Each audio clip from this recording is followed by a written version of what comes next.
I know I said I'm gonna slow down on buying crap on Amazon as my New Year's resolution. I bought some stuff yesterday. I feel like it's essential stuff though. I don't feel like I've broken the cardinal sin of my New Year's resolution. Bro, one of my 2026 resolution was not to be late for work anymore. But the thing is, I live in Atlanta, and like, you live in Atlanta, you know what it means. Like, it doesn't matter, bro. Like, you wake up an hour, 2 hours early, you're still gonna end up being late. And one of the things on my bucket list for the year was to stop raging in traffic.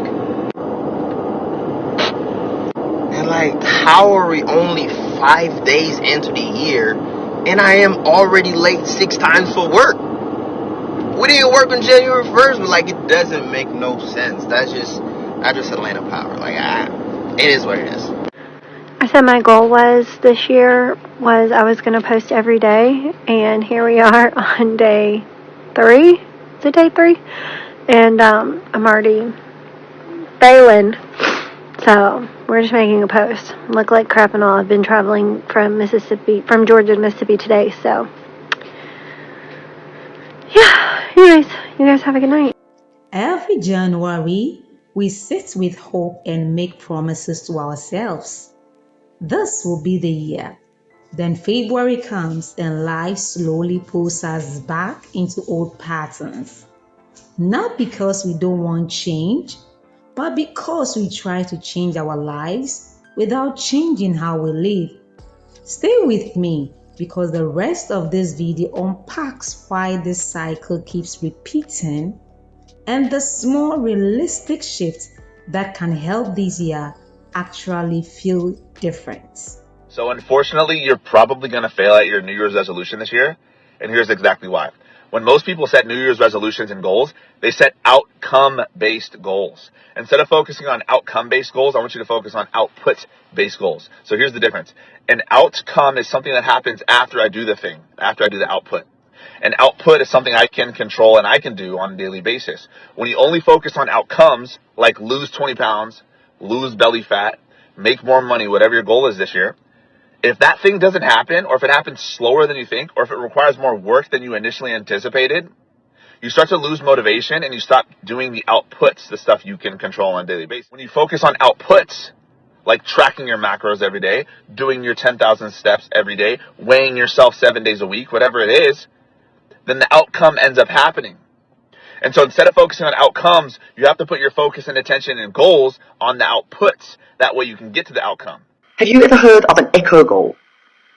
Well, if you've been setting the same New Year's resolutions and goals every year, you know those ones like, I'm going to get fit, I'm going to lose weight, I'm going to get myself organized, and they just never transpire, that's because they have stopped becoming a goal and they've started becoming what we call an echo.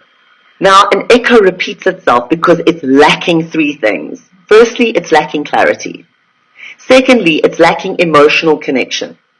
And thirdly, it's lacking the identity shift that we need to move towards the achievement of it. New Year's resolutions suck, but New Year's intentions can be really powerful. And here's a difference in why it matters.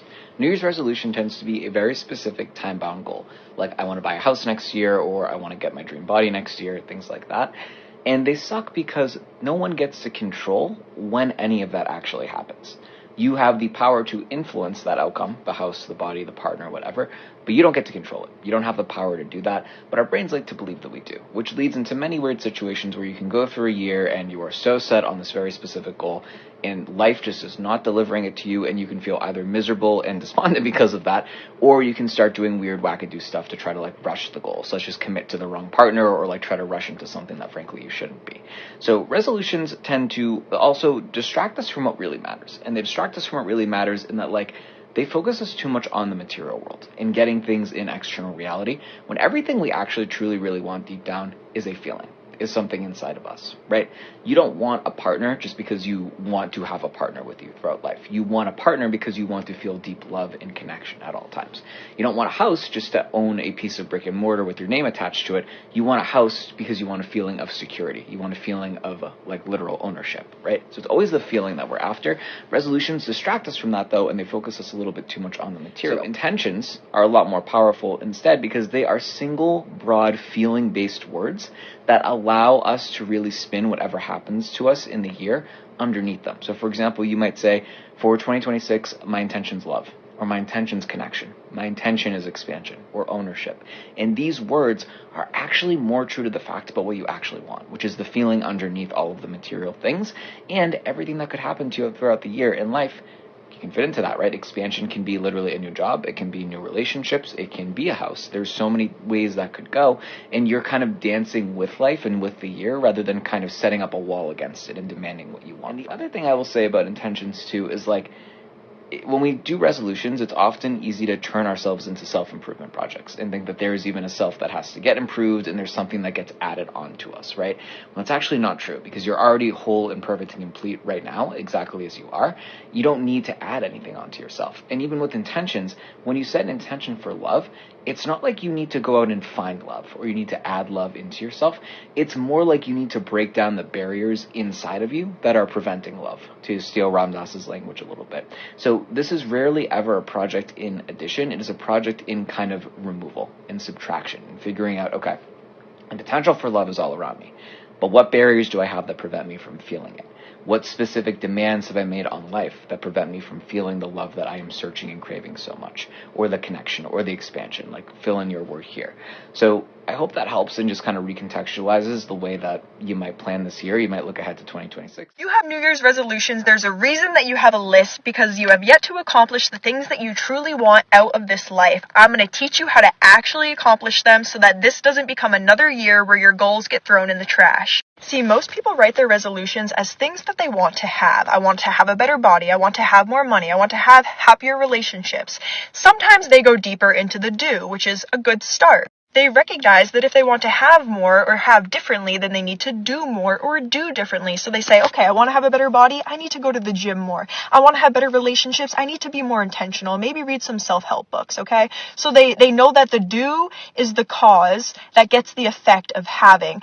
But they stop there, and that's the problem, because they don't realize that do is not the destination. Do is the middle ground. And there's somewhere deeper that you have to go if you want long-lasting change. To break those old habits that have been chaining you in and to start new habits that move you forward, it doesn't end with do. It actually ends and begins with being. Different from doing. Being is not something that you try to strive for. It is something that you come into alignment with. Being is your core identity. It is your sense of self. It is who you believe that you are. See, most people believe that they are their thoughts, and your thoughts are linked to your body because your brain is physical. So your body, your brain, they're physical. They are stuck in time, energy, space, matter. They remember the past. They want to keep the past going into your future because your body is comfortable staying where it's at. Your body does not want to change. So what happens to most people is that they feel stuck in the same cycle going over and over. They can't break the old habit. They can't start a new one because their body is actually in charge of them. They have yet to realize that they are not their thoughts. Rather, they are the watcher and the chooser of them. Just because you have a thought does not mean that you have to come into agreement with that thought. Hear me when I say your thoughts will try to remind you of your past. They will try to keep you the same, okay? So if you just agree with any thought that comes to your mind, and also understand your consciousness exists in the physical and in the spiritual. Just because an idea plants itself in your consciousness doesn't mean that you have to accept it, agree with it, or fuel it with your time, energy, and attention, okay? 90% of thoughts that come to us, we can disregard because they have no purpose.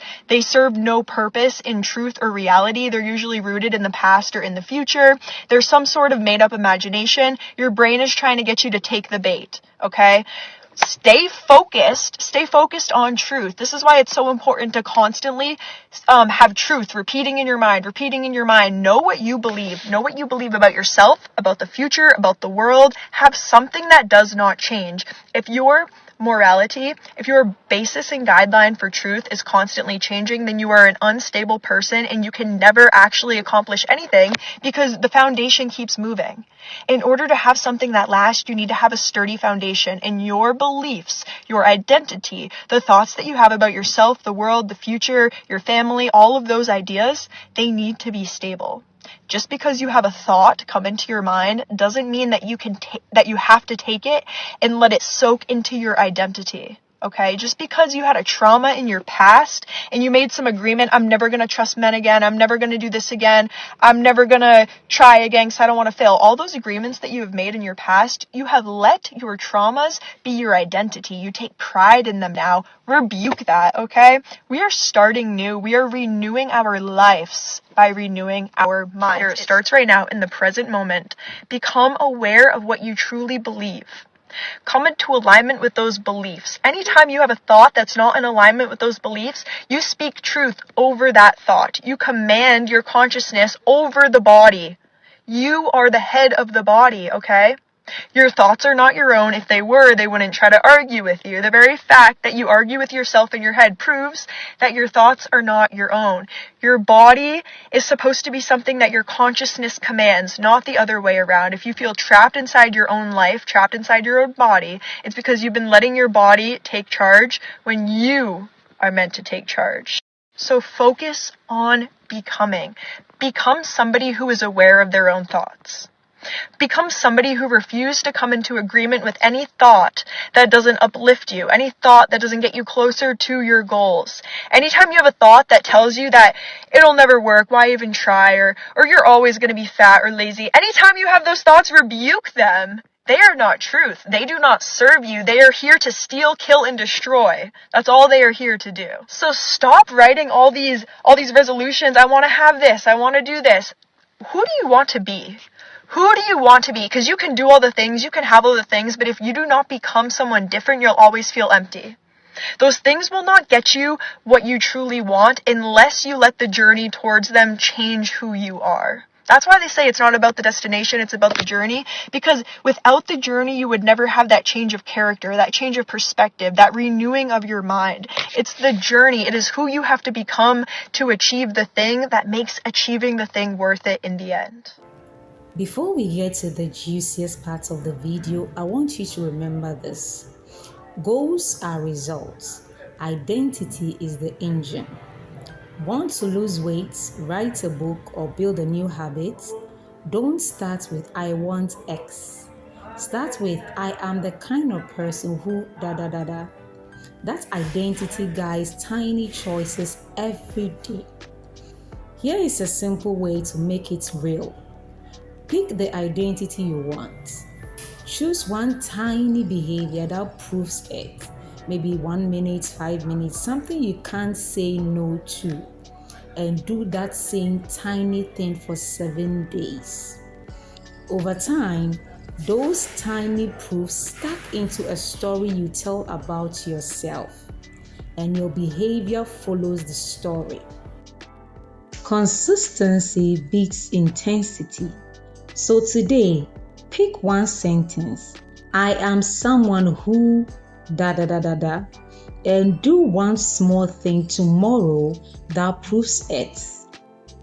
That's how goals stop being distant targets and become the natural outcome of who you are. Start small, be kind to yourself, and keep going. And now, the best part.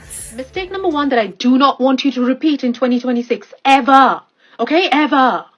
That is, you're not going to keep all the to-do lists in your mind. Our mind will forget things. They will forget urgent things and important things and things that need to get done. And guess what happens? We never end up doing it before last minute. And let's be honest, last minute things can be done, but it's never going to be that good and that unique to yourself because you're rushing to just get it done. How can you deliver good work when you're just rushing it to get it done? You're going to have a to-do list. For me, my phone works the best. I keep it in my notes app and my reminder app and it comes on my notification and I know exactly what I need to get done. If you're a pen and paper, get a small pocket journal, keep it in your bag. My mom does that and it has all the things she needs to get done. She writes it the night before and keeps it in her bag when she's out and about. She gets it done and ticks it off. You need to write your to-do lists. I am sorry. It will change your life forever and you will get done so much more in 2026. You will thank me later. Mistake number 2, you are not going to say yes to people you want to say no to. I want people pleasing to end today, 31st of December, today. Okay? Or if you're watching in January, then let's leave it in January 2026. Okay? Because if you say yes too many times in 2026 when you want to say no, you will not have time to do things you truly want to do and say yes to. People pleasers go nowhere. They always become doormats for people who use and leave them left, right, and center. Mistake number 3 that you will never do in 2026. Never, ever. Okay? You're never ever going to be speaking about your goals, your dreams, the next steps, your next move to anybody. I want radio silence from you. You know it, your journal knows it. Your head knows it. Nobody else needs to know it. You're going to manifest it in your head every single day. You're going to make a vision board out of it. You do not need to say it to anybody else. You know why? I'll give you one of the best reasons why you should never say it to anybody else. Because your dopamine has already been secreting when you say people about your dreams. Then you're no longer that hungry to make them true. You're thinking it's true because you're sharing it with people. Stop making that mistake. And people are not good. Not everybody is a well-wisher. My darling, if you don't make these 3 mistakes, you will have the best New Year 2026.